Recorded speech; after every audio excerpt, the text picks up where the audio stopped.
Take a moment to think of a piece of art. Is it a painting? A sculpture? Whatever you're envisioning, you're probably not allowed to run your hands over it. But if you can't see, how are you supposed to experience that art? For Jill Wells, art is a universal form of expression and should be universally accessible. If I don't have access to art and someone else doesn't have access to it, and I, as one single person, feel like I could change that, I do believe it's my responsibility to do that. And I find that to be vitally important because it acts as a vehicle of communication and information.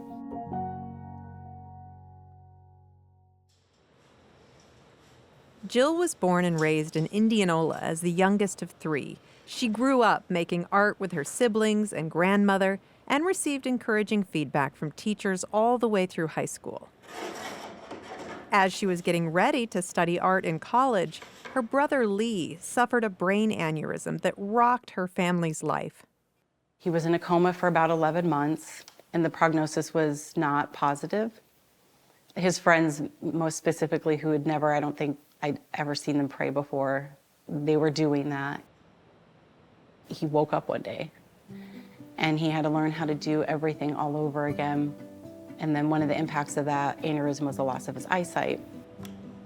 Things shifted so much, so fast, and not knowing how to connect with him and just this whole other world of like who he is now. And it took a long time. This experience made Jill feel a responsibility to create pieces of art that anyone, regardless of ability, can enjoy. This is contracted Braille, which is like a shorthand for very common words. So for this process here, I'm taking information out of a couple different sets of text. Then I'll go ahead and kind of drill through and provide like a kind of like a level of access through light. The conversation around this series is looking at perception, and so I wanted to use that word and explore all these different variations of what happens to your perception when you have certain information and then when you don't have information. So we'll pull this up, see how we're looking. I like to explore inaccessibility at the same time that I talk about accessibility because we have so many inaccessibilities in our world and we all experience it. So I hope that this starts to cause people to like stop and question like, well, why is it like that? And then it can prompt the conversation around it. A lot of times like the elephant in the room is like, why do you do Braille? I always feel like pressure to tell my brother's story in a way, which that's not pressure, but it's like the pressure to explain myself. I always question like, why? What if I didn't have that experience? Would it not be okay if I was in love with this text, you know? I don't know the answer to that question, but I ask it a lot.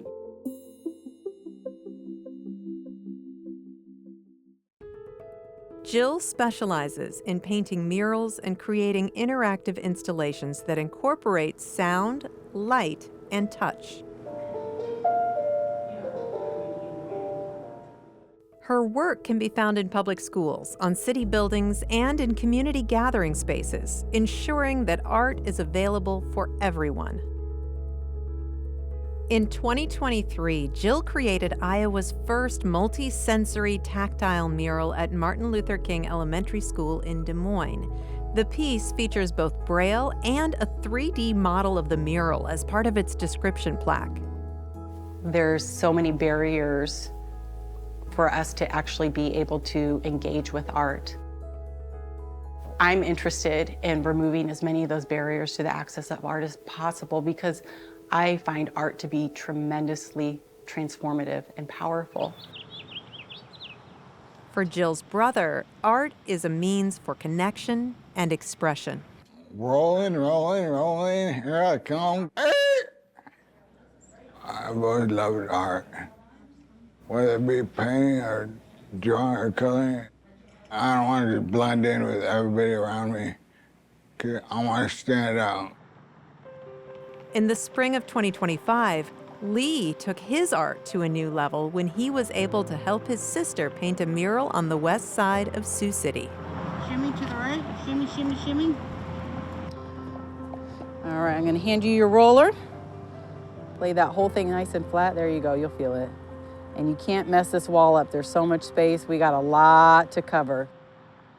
Working with my brother on a mural was something I only dreamt of. It's very serendipitous that it's also around music because that's such a part of his art and his world, and that's how he's currently creating. So there's 7 different languages in the mural.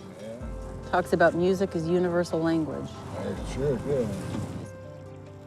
I don't think his doctors would have ever imagined he'd be doing something like this. It's incredible.